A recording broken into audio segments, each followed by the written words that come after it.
Bonjour, bonsoir, bandeko oyo balandaka Papa FTM ya Congo Milolo. Ngai mwana ya mboka Congo. Bandeko lelo oyo nazongeli susu bino bandeko na ngai. Bon, triste nouvelle oyo yo nayoki train moko ya Maniema ezalaki déraillé. Donc soki nazwi ba nouvelle ya solo na kozongela bino lisusu po na informer bino. Donc nayoki train moko na niveau ya Maniema déraillé batu bakufi.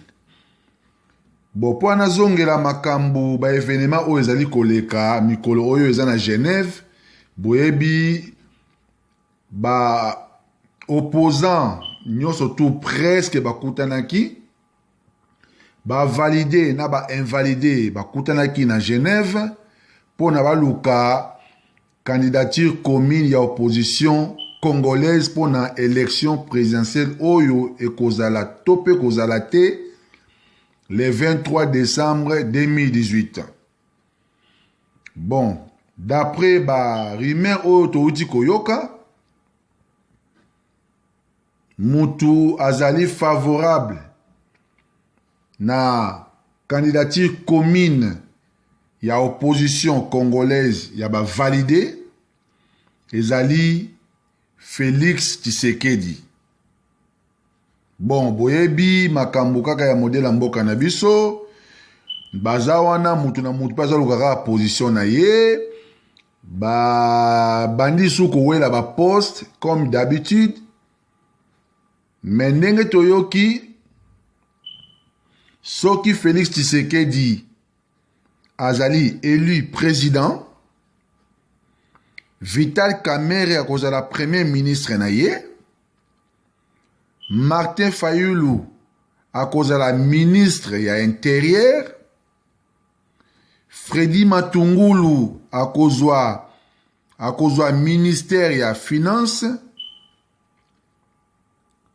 Mozito akozwa ministère ya budget, Bemba Gombo ye aokoma président ya Sénat, Olivier Kamitatu ya Rassemblement ye akokoma président ya Assemblée nationale, UNC ya Vital Kamerhe bakozwa affaires étrangères. Donc binomoko bomonika kandenge nano kotu baganye te élection pe soki kozala te toyebi ke machine a volé eza déjà favorable na Shadari, mais bon baza ko kaka kosala ba éligion na bango comme d'habitude ole baluka baye bandenge nini ba sensibiliser population, ndenge nini ba okende contre machine à voter, ndenge nini ba okende porte à porte, ndenge nini ba sensibiliser ba congolais Congo ezaka Kinshasa te pona ko sensibiliser ba faut que tina ba village ya mike. Donc faut ba luka ba moyen hein. Bon, likambo kutu eza nanu kutu wana te ba moyen bakoluka ba moyen mwa bambongo ezali so basangani mwa mbongo ekomonana. Mais question ezali est-ce que machine wana oyo bango baza okende élection pona bango vraiment bazomona ke baza sûr bakogagner ou pas. Banquette nyonso to esalami ke machine wana ezali facile ba tricher yango. Mais baza na Genève wana pona kaka ba poste ngai funa koma boye yo fo koma boye. Tandis que batu presque nyonso tout wana baza na ba Genève wana pauvre zate kobana Félix Tshisekedi ba Vital Kamerhe ba Matungulu ba Gotu ba Fayulu ba Gotu tout nde bazali wana muta pauvre azate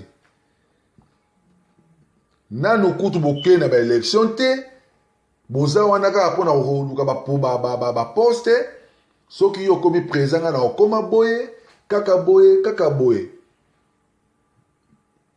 na bandi na tiki bino soki bon makambo na yebisi bino ezali ba rumeur oyo za ko circuler na ba internet na ba tweet na ba partout na ba réseaux sociaux que Félix Tshisekedi mutu akozala eli to ye mutu azali eli candidat ya élection présidentielle. Donc ye mutu ako représenter opposition congolaise. Donc soki ezali ndenge wana bato nyonso tu fo bazala derrière ye to soutenir ye a gagner parce que eloko ezaka ya koganye baposte wana botiana baposte nano entre parenthèses eloko eza ya liboso mutu oyo ozala candidat commun il faut bosoutenir ye à 100% mpona aganye changement ekota na kati ya RDC parce que na RDC misala ya kosala ezali tellement ebele makambo te ekufa na RDC éducation ekufa social eza te santé eza te culture eza te donc eloko tout ekufa na Congo natiki bino bosabone na Congo Milolo.